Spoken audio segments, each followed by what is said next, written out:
ठीक ठाक होंगे।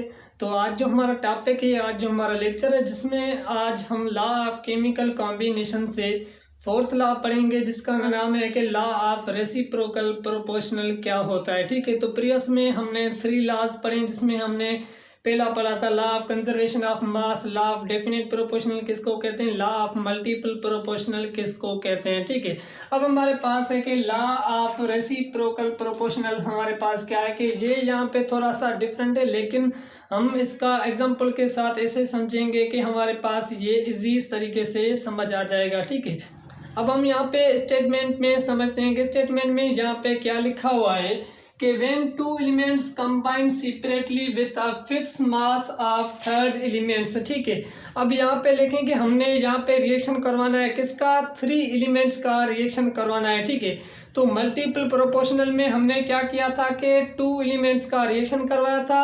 एक एलिमेंट्स का हम क्या कर रहे थे, मास जो कर रहे थे फिक्स कर रहे थे, दूसरे को हम क्या कर रहे थे कि चेंज कर रहे थे। ठीक है, जो हमें प्रोडक्ट मिल रहा था वो हमें मिल रहा था। लेकिन यहाँ पे क्या करेंगे कि आप एक एलिमेंट्स का मास जो है वो फिक्स करेंगे और 2 एलिमेंट्स को उसके साथ क्या करवाएंगे कि रिएक्ट करवाएंगे। यहाँ पे हमें क्या मिलेगा कि then the ratio of masses in which the so bear small whole number ratio तो the ratio of masses in which the themselves combined. अब यहाँ पे स्टेटमेंट में तो आपको समझ में नहीं आया होगा, तो यहाँ पे हम क्या करेंगे कि एक एलिमेंट्स का फिक्स रेशो करेंगे। यहाँ पे हाइड्रोजन जो है वो हम इसको क्या करते हैं कि फिक्स रेशो में रखते हैं। ठीक है, और उसके साथ 2 एलिमेंट्स का हम क्या करवाते हैं कि रिएक्ट करवाते हैं, और यहाँ पे हम क्या करवाएंगे कि ऑक्सीजन का यहाँ पे रिएक्ट करवाएंगे। ठीक है, अब यहाँ पे देखेंगे हमारे क्या कहना है कि यहाँ पे एक एलिमेंट्स का रेशो क्या करेंगे आप with fix mass of third elements. ठीक है, अब देखेंगे यहाँ पे अगर कार्बन हाइड्रोजन के साथ बॉन्ड बनेगा तो क्या बनेगा, CH4। ठीक है, और ऑक्सीजन और हाइड्रोजन के बीच में बॉन्ड बनेगा तो क्या बनेगा कि H2O बॉन्ड बनेगा। अब इन पे यहाँ पे रेशो देखेंगे, रेशो यहाँ पे कितना है कि कार्बन का एटॉमिक मास जो होता है वो कितना होता है कि 12, हाइड्रोजन का 1, तो यहाँ पे हाइड्रोजन कितने हैं कि 4 हाइड्रोजन है, तो 4 एटॉमिक मास हो गया किसका, हाइड्रोजन का इस पे। ठीक है, और यहाँ पे देखेंगे हाइड्रोजन का 2 है, ऑक्सीजन 1 है, तो इस पे कितना होता है कि 16 एटॉमिक मास है।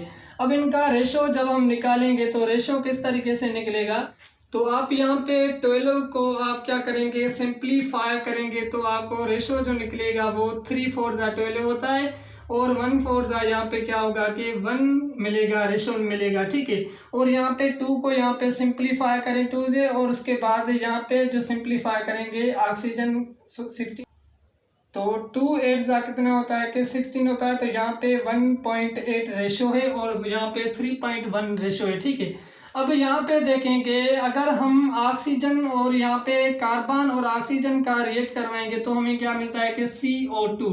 अब इन पे यहाँ पे रेशो देखें तो यहाँ पे कार्बन का एटॉमिक मास कितना है कि 12, और ऑक्सीजन का कितना एटॉमिक मास है कि 32, तो 3 4 यहाँ पे जो होता है वो 12 और 4 8 कितना होगा कि 32, तो यहाँ पे 3.8 यहाँ पे रेशो मिल रहा है। ठीक है, 3.8।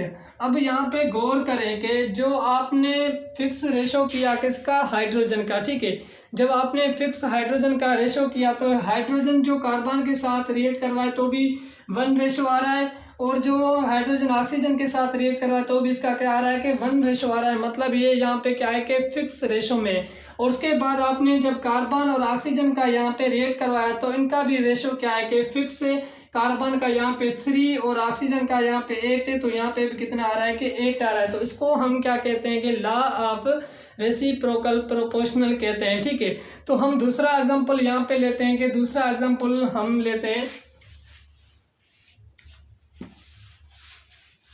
तो दूसरे देखें हम यहाँ पे दूसरा एग्जांपल यहाँ पे लेते हैं कि कार्बन सल्फर और यहाँ पे हम क्या करते हैं कि ऑक्सीजन।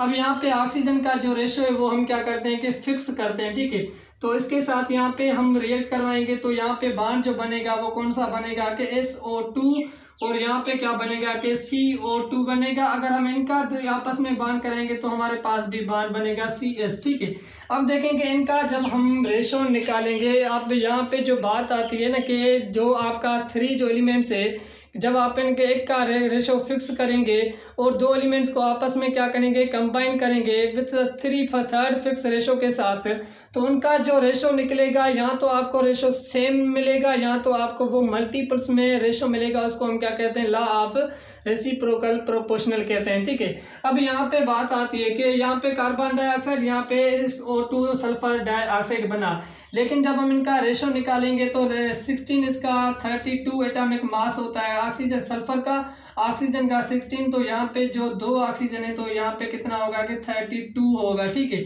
और यहाँ पे हम लेते हैं कि एग्जांपल में यहाँ पे CO2 12 इसका और यहाँ पे 32 इसका एटॉमिक मास है। ठीक है, ऑक्सीजन 32 में, यहाँ पे भी ऑक्सीजन क्या है कि 32 सेम फिक्स रेशो में, लेकिन जब आप इनको आपस में कंबाइन करेंगे तो यहाँ पे जो बॉन्ड बनता है वो कौन सा बनता है कि CS2 बनता है। ठीक है, अब यहाँ पे देखें कि कार्बन के पास 12 है और यहाँ पे 32 कितना होता है कि 64 होता है। ठीक है, जब आप इनको सिंप्लीफाई करेंगे तो आप इनको 3 4 जा कितना होता है कि यहाँ पे 3, और यहाँ पे जब आप इनको सिंपल 8 जा कितनेंगे तो आपके पास जो रेशो मिलेगा वो कितना मिलेगा, 3.8 रेशो मिलेगा। ठीक है, तो इसको हम क्या कहते हैं कि यहाँ पे जो रेशो मिल रहा है वो या तो आपको इनके मतलब के जो मिलेगा वो या तो आपको मतलब के सेम मिलेगा, या इसके साथ क्या मिलेगा कि मल्टीपल्स में रेशो मिलेगा। उसको हम क्या कहते हैं, लॉ ऑफ मल्टीपल प्रोपोर्शनल कहते हैं। ठीक है, तो यहाँ पे 3 4 यहाँ पे कितना होगा कि 3 4 आप यहाँ पे करें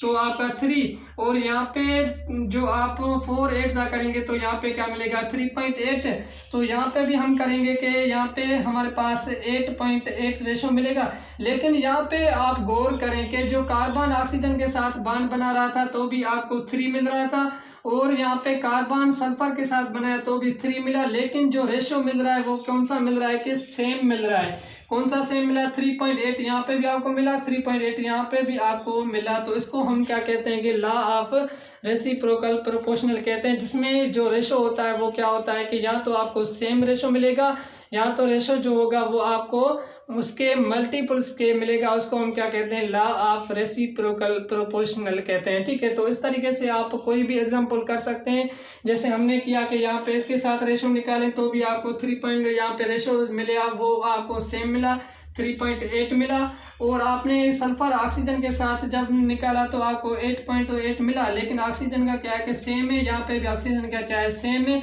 जब आपने कार्बन सल्फर के साथ बॉन्ड का बनाया, इनके बीच में जो आपने रेशो निकाला तो आपको जो रेशो मिला वो क्या मिला कि सेम मिला जो आपको यहाँ पे मिल रहा था। तो इसको हम क्या कहते हैं कि लॉ ऑफ रेसिप्रोकल प्रोपोर्शनल कहते हैं। ठीक है, तो यहाँ पे हम लेक्चर को करते हैं, इंशाल्लाह हम नेक्स्ट लेक्चर में मिलते हैं, जिसमें हम पढ़ेंगे कि जो हमारे पास 5th लॉ रहता है जिसमें गैस वॉल्यूम, जिसमें हम पढ़ेंगे।